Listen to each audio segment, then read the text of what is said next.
चलिए नमस्कार दोस्तों, स्वागत है आप सभी का। और आज हम करेंगे सी टेट का ओल्ड पेपर। ठीक है, 20 सितंबर 2015 का ओल्ड पेपर है ये। तो देखते हैं आज आपके कितने क्वेश्चन सही हुए। ठीक है, जो नए हैं चैनल को सब्सक्राइब कर दीजिएगा, बेल आइकन प्रेस कर दीजिएगा। और हमसे अगर जुड़ना चाहते हैं डेली की फ्री क्लास में तो आप इस नंबर पर व्हाट्सअप कर दीजिएगा 9753749986 पर आप मैसेज करके हमसे जुड़ सकते हो। लिख देना सी टेट 2023-24। चलिए शुरुआत करते हैं पहले क्वेश्चन की। इससे पहले मैं आपको बता देता हूं कि आपके लिए नोट्स अवेलेबल है। अगर आपको नोट्स परचेस करना है तो आप कर सकते हैं, जिसमें आपको मिलेंगे हिंदी पेडागोजी के 1000 क्वेश्चन, मैथ्स के 1000 क्वेश्चन, एवीएस के 1000 क्वेश्चन, संस्कृत के 1500 क्वेश्चन, बाल विकास के 1300 क्वेश्चन और सी टेट के ओल्ड पेपर। ये सारा मटेरियल जो मिल रहा है आपको मिल रहा है 199 में। तो जिनको परचेस करना है वो कर सकते हैं। ये सब मिलेंगे आपको पीडीएफ फाइल में। तो आप इस नंबर पर मेरे से संपर्क कर सकते हो। पहला क्वेश्चन आपके सामने। चलिए पहला क्वेश्चन आपके सामने लिखा हुआ है, ये लीजिए। आज हम करेंगे बाल विकास और शिक्षा शास्त्र के 30 क्वेश्चन। चलिए, शैशव काल की अवधि बताइए भाई। शैशव काल की अवधि क्या होती है? तो आप सभी को बताएं कि शैशव काल की अवधि जो होती है 0 से 2 वर्ष तक होती है, मतलब जन्म से 2 वर्ष तक होती है। और इस अवस्था में बालक क्या करता है? इस अवस्था में बालक के मानसिक क्षमताओं का विकास हो जाता है, जो मानसिक विकास की पूर्वावस्था है। तो शैशव काल की अवधि जो होती है जन्म से 2 वर्ष। दूसरा क्वेश्चन लिखा हुआ है कि पियाजे के अनुसार 2 से 7 वर्ष के बीच का एक बच्चा संज्ञानात्मक विकास की किस अवस्था में है? बताइए। देखो, तो मैं आपको इन चारों की अवस्था बता देता हूँ। पूर्व संक्रियात्मक अवस्था, औपचारिक, मूर्त और संवेदी प्रयोग। ठीक है, जीन पियाजे ने संज्ञानात्मक विकास के कितने अवस्था बताई थी? जीन पियाजे ने संज्ञानात्मक विकास की 4 अवस्था बताई थी। कितनी? 4 अवस्था बताई थी।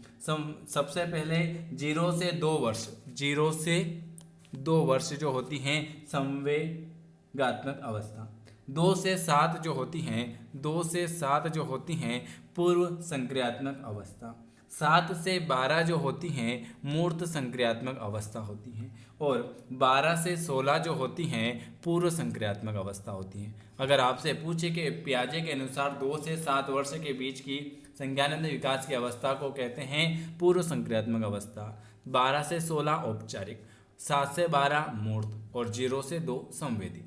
ठीक है, चलिए अगला क्वेश्चन। विकास रिक्त स्थान से रिक्त स्थान की ओर बढ़ेगा। तीसरे नंबर का क्वेश्चन। तो विकास सामान्य से विशिष्ट की ओर जाता है। विकास जो होता है वो सामान्य से विशिष्ट की ओर जाएगा। अगला क्वेश्चन है, जब वयस्क सहयोग से, फोर्थ नंबर का क्वेश्चन है कि जब वयस्क सहयोग से सामंजस्य कर लेते हैं तो वे बच्चों के वर्तमान स्तर के प्रदर्शन को संभावित क्षमता के स्तर के प्रदर्शन की तरह प्रगति क्रम को सुगम बनाते हैं। इसे आप क्या कहते हो? इसे हम कहते हैं सहयोग देना। नवीन जानकारी को शामिल करने के लिए वर्तमान अवधारणा में बदलाव की प्रक्रिया क्या कहलाती है? बताइए।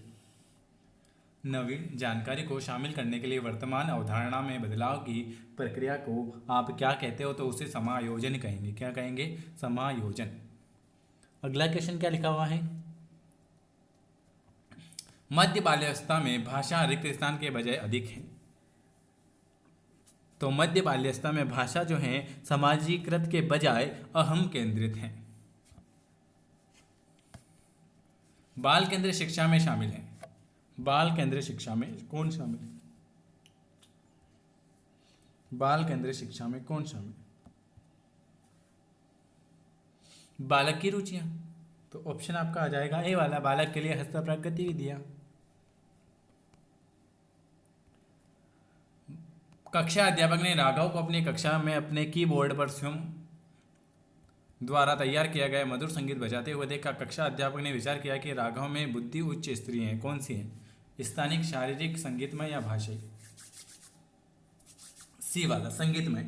गाँव हार्डवर्ड संगीतमय। Option number C. Harvard Gardner के बहुबुद्धि सिद्धांत में यह संगीतीय बुद्धि है। इस बुद्धि में तारत्व तथा लय को सही ढंग से प्रत्यक्ष करने की क्षमता सम्मिलित होती है। इसे संगीतमय कहा जाता है। संगीतमय। ऑप्शन आपका सी वाला आ जाएगा। जब एक शिक्षक यह समझता है कि स्वाभाविक रूप से लड़के गणित में लड़कियों से अच्छे हैं तो ये क्या दर्शाता है, तो यह पक्षपात करता है, जेंडर, लिंग पक्षपाती है। जब एक शिक्षक ये समझता है कि स्वाभाविक रूप से लड़के लड़कियों से, है ना, लड़का लड़कियों वाली बात आ जाए तो ये लिंग।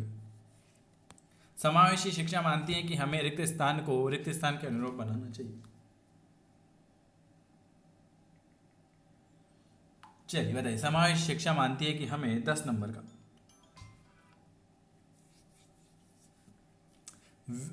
समावेशी शिक्षा मानती है कि हमें व्यवस्था को बच्चों के अनुरूप बनाना चाहिए। ऑप्शन आपका बी वाला आ जाएगा। 11 नंबर का क्वेश्चन है, बच्चों में ज्ञान की रचना करने और अर्थ का निर्माण करने की क्षमता होती है, इस परिप्रेक्ष्य में एक शिक्षक रिक्त स्थान की भूमिका है। 11 नंबर सी वाला, सुगमकर्ता की। चलिए अगले नंबर का क्वेश्चन क्या लिखा हुआ है, इनमें से कौन सी विशेषता प्रतिभाशाली बच्चों की नहीं है? प्रतिभाशाली बच्चों की कौन सी विशेषता नहीं है? 12 नंबर, नियम औषधि मानसिक क्रिया। कोहलबर्ग के सिद्धांत के पूर्व परंपरागत स्तर के अनुसार कोई भी नैतिक निर्णय लेते समय एक व्यक्ति निम्न में से किस तरह प्रवृत्त होगा? अंतर्निहित संभावित दंड, ऑप्शन आपका ए वाला आ जाए। शिक्षार्थियों की व्यक्तिगत विभिन्नताओं के संदर्भ में शिक्षिका को चाहिए कि विविध प्रकार की अधिगम परिस्थितियों को उपलब्ध कराना। चलिए अगला क्वेश्चन क्या लिखा हुआ है, कौन सा बाल विकास का एक सिद्धांत नहीं है? यह क्वेश्चन भी कितनी बार एग्जामिनर पूछ चुका है, कौन सा बाल विकास का सिद्धांत नहीं है? 15 नंबर, तो सभी विकास एक क्रम का पालन करते हैं, विकास के सभी क्षेत्र महत्वपूर्ण हैं, सभी विकास परिपक्व तथा अनुभव की अंतक्रिया का परिणाम है, सभी विकास या अधिगम एक समान गति से आगे बढ़ते हैं, एक समान गति से कभी भी आगे नहीं बढ़ते हैं। ऑप्शन आपका डी वाला गलत हो जाएगा। कौन सा आकलन करने के सबसे ज़्यादा उपयुक्त तरीका है? आकलन करने का सबसे अच्छा उपयुक्त तरीका 16 नंबर का, आकलन शिक्षण अधिगम में अंतर्निहित प्रक्रिया है। ऑप्शन आपका बी वाला आ जाएगा 16 नंबर का। चलिए अगला क्वेश्चन क्या लिखा हुआ है आपके सामने, अगला क्वेश्चन ये रहा 16 नंबर का, बी आ जाएगा। निम्न में से कौन सा सृजनात्मकता से संबंधित है? सृजनात्मकता से संबंधित बताइए।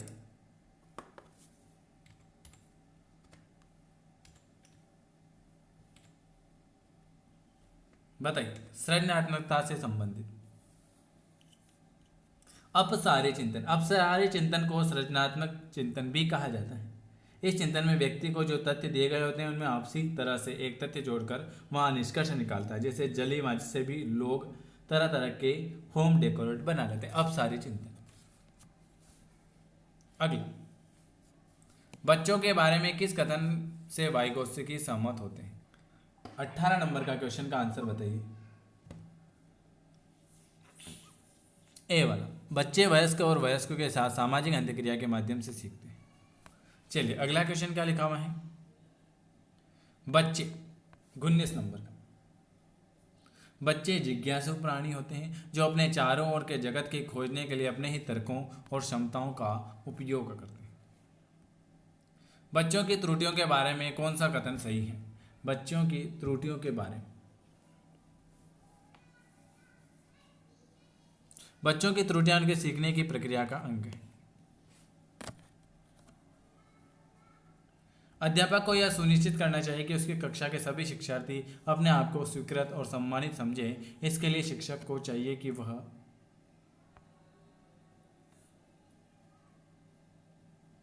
अपने शिक्षार्थियों को सामाजिक तौर सांस्कृतिक पृष्ठभूमि की जानकारी प्राप्त करे और कक्षा में विविध मतों को प्रोत्साहित दे।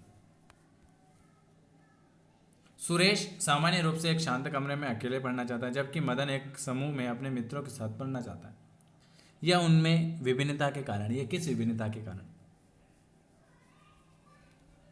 अधिगम शैली। सुरेश जो होता है सामान्य रूप से एक शांत कमरे में अकेले पढ़ना चाहता है, जबकि मदन एक समूह में अपने मित्रों के साथ पढ़ना चाहता है। यह जो है अधिगम शैली में विभिन्नता के कारण है।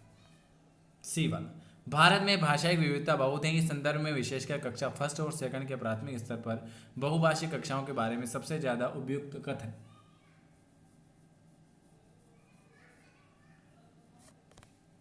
सी वाला, शिक्षक को सभी भाषाओं का सम्मान करना चाहिए और सभी भाषाओं में अभिव्यक्ति के लिए बच्चों को प्रोत्साहित करना चाहिए। प्रकृति पोषण विवाद में प्रकृति से क्या अभिप्राय है? प्रकृति पोषण विवाद में प्रकृति से क्या अभिप्राय है?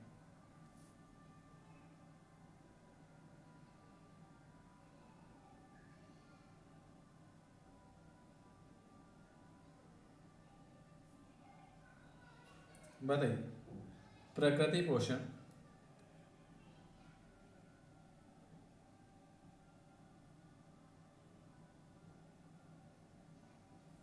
प्रकृति पोषण में प्रकृति से अभिप्राय, बिल्कुल 24। बी वाला, जैविकी विशेषताएं वंशानुक्रम सूचना। जनसंचार माध्यम समाजीकरण का एक महत्वपूर्ण माध्यम बनाना। बताइए। 25, जनसंचार माध्यम सामाजिकरण का एक महत्वपूर्ण माध्यम बनता जा रहा है। नीचे दिए गए कथन में से कौन सबसे उपयुक्त कथन है? वेरी गुड 25, सी वाला, जनसंचार माध्यम की पहुंच बढ़ रही है और जनसंचार माध्यम अभिवृत्ति, मूल्य और विश्वास को प्रभावित करता है। बच्चे किस प्रकार से सीखते हैं? बच्चे केवल कक्षा में सीखते हैं क्या? तो कौन सा सही नहीं है? बच्चे किस प्रकार से सीखते हैं? बच्चे केवल कक्षा में सीखते हैं? नहीं, बच्चे तब सीखते हैं जब वे संज्ञान से तैयार है। बिल्कुल से, बच्चे अनेकों प्रकार से सीखते हैं। बच्चे सीखते हैं क्योंकि वे स्वाभाविक। ये तीनों सही, लेकिन ऑप्शन आपका ए वाला रॉन्ग हो जाएगा। चलिए अगला क्वेश्चन है, प्राथमिक विद्यालय शिक्षकों को अपने शिक्षार्थियों को अभिप्रेरित करने के लिए किस रणनीति को अपनाना चाहिए? सी वाला, बच्चों की अपनी रुचियों के अनुसार अपने लक्ष्य निर्धारित करें और उन्हें पाने के उद्यम में सहायता करना। ऑप्शन आपका सी वाला आ जाएगा। निम्नलिखित में से कौन सा समाजीकरण का एक प्रमुख कारण है? समाजीकरण का एक प्रमुख कारण कौन सा हो जाएगा? 28 नंबर का, परिवार। समाजीकरण का एक प्रमुख कारक परिवार होता है, क्योंकि बालक पहले परिवार का सदस्य होता है और वहीं से अपने परिवार के मूल्य, परंपरा, विचारों आदि को सीखता है। बच्चे को समूह कार्य देना एक प्रभावी शिक्षण रणनीति है। क्यों? क्योंकि सीखने की प्रक्रिया में बच्चे एक दूसरे से सीखते हैं। और लास्ट क्वेश्चन है, एक औसत बुद्धि वाला बच्चा यदि भाषा को पढ़ने और समझने में कठिनाई प्रदर्शित करता है तो यह संकेत देता है कि बच्चों का लक्ष्य प्रदर्शित कर रहा है। पठन क्षमता, डिसलेक्सिया, पठन अक्षमता, डिसलेक्सिया। चलिए, ये आज मैंने 30 क्वेश्चन कराए। आपको वीडियो कैसा लगा? 30 में से आपके कितने नंबर आए जरूर बताएं। लाइक शेयर करें और जिनको पीडीएफ लेना है 199 वाली, वो जरूर परचेस कर लीजिएगा। वीडियो देखने के लिए आप सभी का धन्यवाद। और जो हमसे जुड़ना चाहते हैं वो इस नंबर पर मैसेज कर देना, जिससे आपको फ्री क्लास मिलती रहे। 9753749986 पर। वीडियो देखने के लिए आप सभी का बहुत बहुत धन्यवाद।